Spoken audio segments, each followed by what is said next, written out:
আজকে মজার একটা রেসিপি শেয়ার করব, যেটা কিনা মুখে দেওয়ার সাথে সাথে মিলিয়ে দেবে। দেখতে মাশাআল্লাহ কতটা সুন্দর, দেখে নিশ্চয়ই বুঝতে পেরেছেন। এটা হচ্ছে দুধ পাকন পিঠা।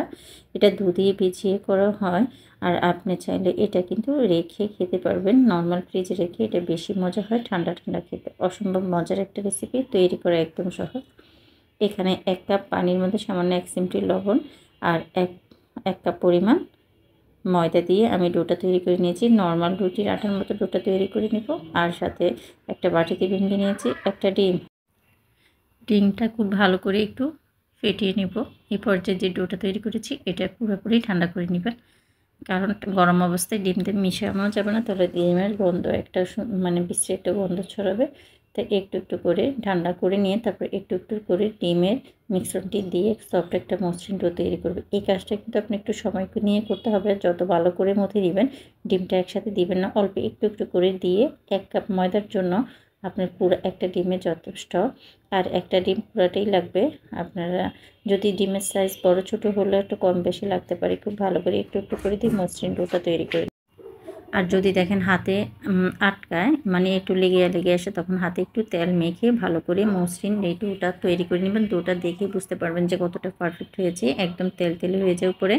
আর মেখে নিতে হবে, কিন্তু তেল বেশি দেবেন না। হাতে একটু তেল মেখে মেখে ডোটা মেখে নেবেন, যেন হাতে না লেগে যায়। এভাবে মসৃণ ডোটা তৈরি করে ছোটো ছোটো লিচি কেটে নিয়েছি।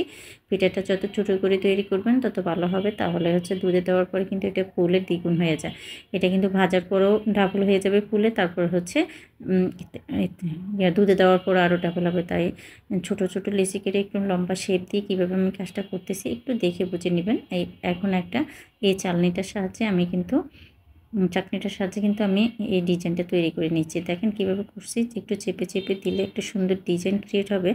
আপনার চাইলে আপনার বিভিন্ন ধরনের ছাঁচ দিয়ে তৈরি করা যায়। অনেকে ছাঁচের জন্য নকশি পিঠা তৈরি করতে চান না, কিন্তু যে কোনো কিছু দিয়ে একটু বুদ্ধি খাটিয়ে করলে কিন্তু অনেক সুন্দর সুন্দর ডিজাইন তৈরি করা যায়। দেখেন আমি এটা দিয়ে কত সুন্দর একটা ডিজাইন তৈরি করে নিয়েছি।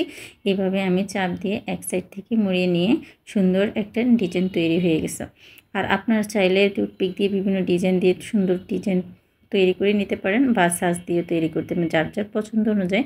দেখেন সবগুলো পিঠা আমি এরকম একটা একটা করে তৈরি করে নিয়েছি। কত সহজে তৈরি করা যায় দেখেন।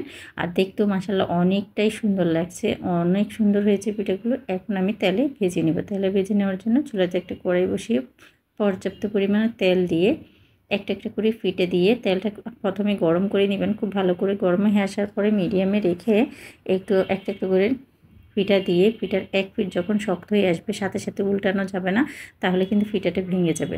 তেলে দেওয়ার পর পিঠাটা অনেক নরম থাকে, তাই একটু যখন এক পিঠ শক্ত হয়ে আসবে তখন উল্টিয়ে পাল্টিয়ে একদম সুন্দর করে ভেজে নেবেন। একটু সময় নিয়ে ভাজবেন। চুলার তাপটাও মিডিয়াম টু লোয়ে রেখে একটু সময় নিয়ে ভেজে নিতে হবে। আর বেশি কালার করার দরকার নেই, আপনাদের পছন্দ অনুযায়ী কালার করে ভেজে নিতে। একটু সময় নিয়ে ভাজলে ভিতরের অংশটা খুব ভালো করে হবে। এটা কিন্তু ফুলে অনেকটাই ডাবল হয়ে যায়, দেখি নিশ্চয়ই বুঝতে পেরেছেন। আমার এখন কিন্তু ফুলের ডাবল হয়ে যাওয়ার পরে একদমই ফাঁকা নাই পাত্রে। খেয়াল করে দেখবেন প্রত্যেকটা পিঠা ফুলে উঠবে সুন্দর করে। ফুলে ডিজাইনটা কিন্তু একদমই নষ্ট হবে না। এক পিঠ যখন হয়ে যাবে উল্টিয়ে পাল্টে সুন্দর একটা কালার করে ভেজে নেবেন। আমি বেশি কালার করব না, একটু হালকা করে ভেজে নেব, হালকা ব্রাউন করে ভেজে নেব। আপনারা চাইলে আর একটু ব্রাউন করে ভেজে যার যার পছন্দ অনুযায়ী কালার করে ভেজে নিতে পারেন, কিন্তু বেশি মুচমুচে করবেন না, তাহলে কিন্তু পিঠাটা একদম মুচমুচে ক্রিসপি মানে চিপসের মতো হয়ে যাবে, তখন দুধে দিলেও ভিজবে না। এটা ফুলকো ফুলকো হবে, ভিতরে পারফেক্টভাবে হয়ে যাবে। সুন্দর একটা কালার করে একটু ভেজে নেবে। দেখেন আমি এরকম কালার করে ভেজে নিয়েছি, চাইলে আর একটু কালার করতে পারেন, কিন্তু দেখেন আমি দেখিয়ে দিচ্ছি ভিতরে কত ফ্লাফি হয়েছে।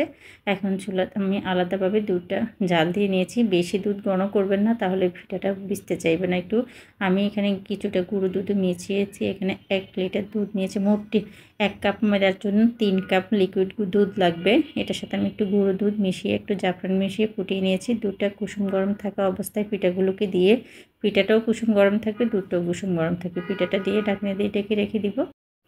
2 থেকে 3 ঘন্টা পর আসলে কিন্তু আপনার পিঠাটা ফুলে দুধটা পুরোটাই সুপ করে নেবেন। দেখেন আমি কিন্তু প্রায় আধা ঘন্টা পরে এসেছি, তারপর আমার পিঠাটা কত তুলতুলে নরম হয়েছে। এটা কিন্তু আরও ফুলে ডাবল হয়ে যাবে। এভাবে ভিজিয়ে রেখে সারা রাত রেখে দিয়ে ঠান্ডা ঠান্ডা খেতে ভীষণ ভালো হয়। এভাবে তৈরি করে বেশ কিছুদিন নর্মাল ফ্রিজে রেখে খেতে পারবেন। আশা করছি রেসিপিটা সবার কাছে ভালো লেগেছে। ভালো লাগলে লাইক কমেন্ট শেয়ার করতে ভুলবেন না, পাশে থেকে বেল বাটনটি অন করে দেবেন। ধন্যবাদ জানাচ্ছি আমার ভিডিওটি দেখার জন্য। আল্লাহ।